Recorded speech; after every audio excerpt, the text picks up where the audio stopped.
And that meant I had to learn what to do. It wasn't like, oh, well, I have blonde hair, you want to fuck me. That didn't actually usually get the work done, and it's worked.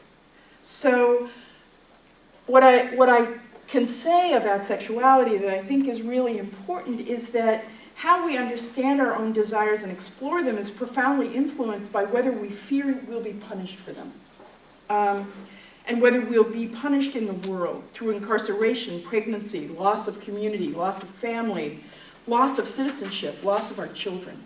Those are not small things. When people make fun of sexuality, those are the things that people are balancing, not just I want to sleep with this person or that person. They're trying to figure out whether their own desire puts them at risk for all the other things that they value in their lives. And finally, I think the reason it's important to talk about sexuality is the fear that we have about naming our own practices, whatever they are. We're leather people, we're butch femme, we're kink, we're bottoms, we're bisexual, we're queer in whatever way we are. Or we like penetration, that was a big deal in feminism. If I am a high femme, working class, queer lesbian, can I also be a public intellectual, a community organizer, a filmmaker, a radical social justice activist, a visionary? Or will my sexuality and my erotic desires be so kind of self-determining in the world that the other things that I have to offer in the world will be diminished and dismissed because I won't give that up? So I think sexuality and talking about why sexuality is political, why who we want's political, hello, heterosexuality and homosexuality are a perfect example of why it's political, is incredibly important when we're talking about engaging a political vision, when we're talking about, in fact, trying to figure out how to reshape the way that politics is understood and why it matters in people's lives. If we can't name ourselves around our own sexuality and have that taken seriously and have it contribute to the way that we understand what we want to see and who we want to be in the world, then what that means is that absence creates a silence that other people fall into. And when you then try and challenge silence around sexuality, you usually get portrayed as some kind of sexual monster. You know, having a fight about something like abstinence-only education and being basically called a promiscuous, polyamorous, queer person, you know, it's not an easy conversation to really have with somebody. It seems like a big jump there, but, you know, that's what would happen. And so I think that the engagement with sexuality so that it doesn't disappear from the way that we organize and think about the economy, about the way that we live our lives, about the way that desire has space or lack of space, has an enormous impact on the way we build movements and the way we welcome people into those movements and the way we take seriously how the erotic really compels us, even if we don't talk about what it is we do. The other piece in there that I think is important, that isn't specifically about sexuality, but what I was thinking about today that I really wanted to talk about, is the idea of difference as a key to building a new social justice movement. Most social justice movements are based, I think, on models where you assume that you're sitting in the room with people that all agree with you and and that agreement is based on similarity. We're all having a big experience here. You know what I mean? It's like, it's my 5 best friends, and so we're going to change the world. Okay, and we all come from pretty similar backgrounds, and that's how it's going to happen. Because the idea of building a movement that is based on shared values, but values difference, is a very different kind of movement to try and build. Because it doesn't say that people are identical, and it doesn't say that people are reducible to an ideology. What it says is that difference is problematic and powerful, and that people come together in those differences. And if they have to hide those differences, then what you find is movements full of secrets, of people that share these 3 things, but don't talk about these 2, because if they talked about those 2, they don't top the other three. And so, ooh, I can't bring that up. And all of us have had those experiences where we are considered valuable in one set of identities, and when we bring those identities into another dialogue or another position in social justice work, suddenly it's like, what are you doing here?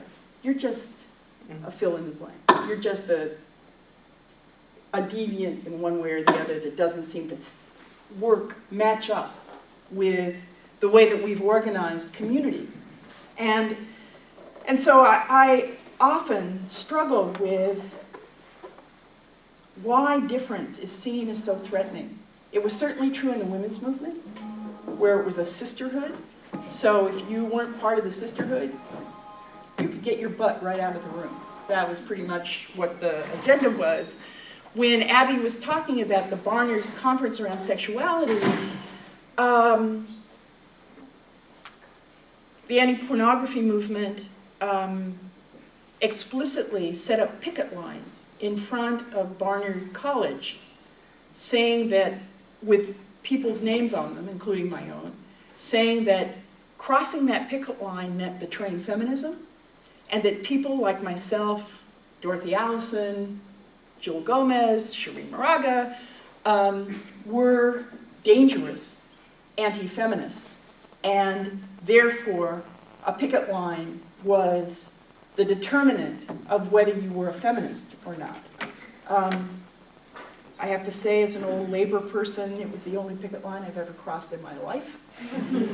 And it was one of the most painful experiences for me, because a picket line is not simple, and it was symbolically very meaningful to me. And to see my name on a sign that said that that I was not a feminist, was not representing a different vision of social justice than other women, but was myself a betrayer of those values, taught me a lot about how difference is a critically important piece to doing work, where you actually have to engage in struggle rather than be right, and allow that struggle to frame the capacity for entertaining things that make you anxious. I think we're really terrified of conflict, and I think we're really terrified of what difference often represents around conflict, and what we don't understand from our own backgrounds, our own histories, our own experiences, and therefore the experience becomes really essential to us to feel safe enough to do our work. But frankly, I don't think doing social justice work should make you feel safe. And I think part of why the movement doesn't grow more is because we try to be safe too often. We don't go to the most dangerous places. We don't go to the places where really people aren't going to agree with us. We go to the places where we think pretty much people are going to nod a lot in the audience, not where people are going to, endanger your life. When I was doing the Briggs work, one of the reasons that the Briggs work, which was, if people don't know it, was the first time that a state tried to regulate and pass legislation to demonize homosexuality. It would have made it illegal to be an openly LGBT person or a supporter of LGBT people in public education. You couldn't be a teacher and either be openly queer or an ally of openly queer people. And it would have made it a state mandate. And it was pretty terrifying to do that work because it was a completely different moment in time. There was no gay movement in the sense that we now mean it. There had never been a March on Washington. There had never, there was maybe like 2 community centers in the entire United States. The fight around the Briggs Initiative was whether or not straight people should do all the commercials because gay people would be so offensive if they did any public education that we would lose the campaign. So a number of us decided that the critical piece in the Briggs Initiative was to go into rural California. You know, there's San Francisco, LA, and then Arkansas that otherwise is California.